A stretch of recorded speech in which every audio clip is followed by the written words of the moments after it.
Hello everybody, welcome to How to Reset Pro. Today I'm gonna show you how to restore SMS icon to home screen on Samsung Galaxy S21.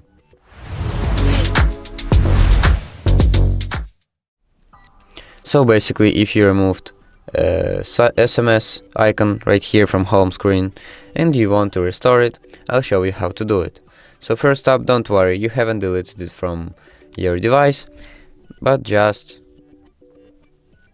deleted it from the home screen.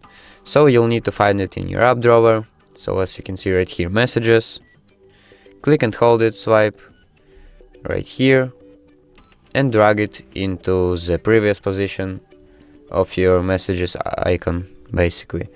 So that's it, that's how you restore a messages icon to home screen on Samsung Galaxy S21. So thank you for watching and subscribe for more.